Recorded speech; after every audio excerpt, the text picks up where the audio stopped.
Once upon a time, in a kingdom nestled between sparkling rivers and whispering forests, there lived 3 brothers. They decided one day to leave their humble home and seek their fortune in the great, wide world. The eldest, Hans, was as strong as an ox and boasted of his bravery. The middle brother, Fritz, was clever and known for his quick wit. And then there was Karl, the youngest. Karl was kind and gentle, with a heart full of compassion for every living thing. But his older brothers often paid him no mind, considering him simple and naive. As they ventured into a deep, ancient forest, their path was suddenly blocked by a tiny wizened gnome with a long white beard. The gnome looked up at the 3 brothers with twinkling eyes and said, "I am lost and hungry. Could you spare a piece of your bread?" Hans scoffed. "Out of my way, little man. I have no time for beggars. My bread is for me and me alone."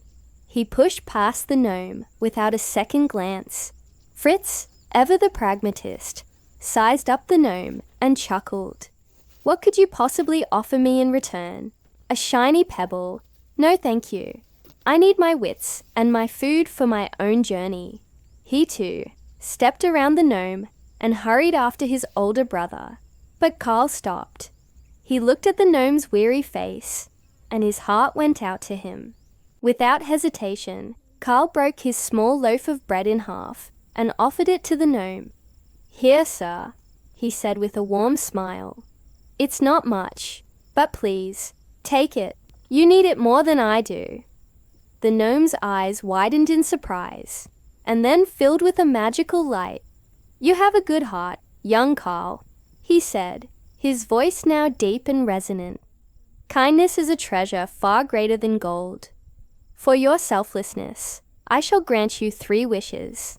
But be warned, wish wisely, for a wish once spoken cannot be unmade." Karl was astonished. A real magical gnome.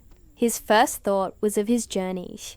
"I wish," he said carefully, "for a purse that is never empty, so I may always have enough to help those in need." In a flash, a finely crafted leather purse appeared in his hand. He opened it, and it was filled with glistening gold coins. His second thought was of his love for music. "I wish for a fiddle that makes everyone who hears it dance with joy, unable to stop until the music ceases." A beautiful polished fiddle with a bow materialized in his other hand. For his final wish, Karl thought for a long moment. He didn't want riches for himself or power over others. He thought about the world and its sorrows. "And for my 3rd wish," he said, looking the gnome straight in the eye, "I wish for a bow and arrow that will never miss its mark when aimed at injustice or cruelty." A magnificent yew-bow and a single silver-tipped arrow appeared, slung over his shoulder.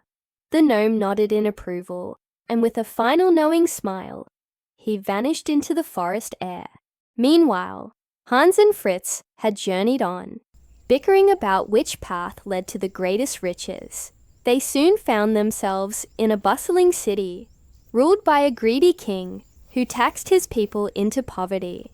The king had announced a grand prize for anyone who could make his somber daughter, the princess, laugh. Hans tried to impress her with feats of strength, juggling massive boulders until he was red in the face. The princess merely yawned. Fritz tried to dazzle her with clever riddles and jokes, but she remained silent and glum. Both brothers were thrown out of the castle, their hopes of fortune dashed. Just then, Karl arrived in the city. Seeing the sadness in the people's faces, he took out his magical fiddle and began to play a lively, cheerful tune. Instantly, everyone in the town square began to dance. Shopkeepers danced with their customers, guards danced with prisoners, and even the stray cats and dogs tapped their paws to the rhythm. The sound of joyous laughter filled the air for the first time in years. The music floated through the castle walls, and the princess, hearing the irresistible melody, began to tap her feet. A smile crept onto her face. And then, a beautiful clear laugh rang out from the tower. The king was overjoyed.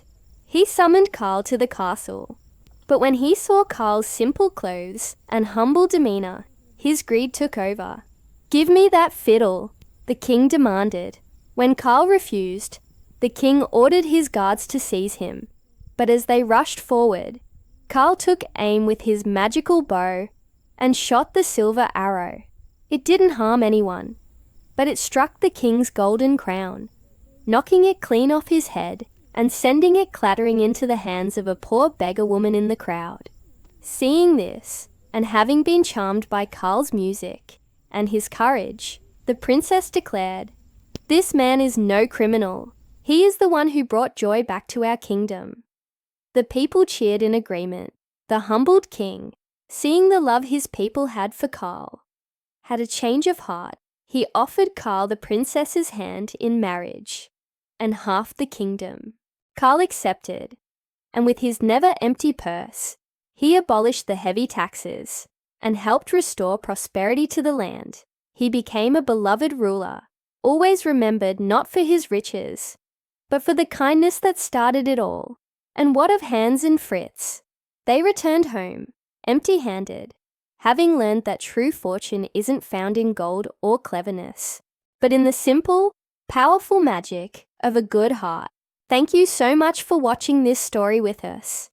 If you enjoyed it, please give us a thumbs up and consider subscribing for more tales from around the world. We'll see you next time.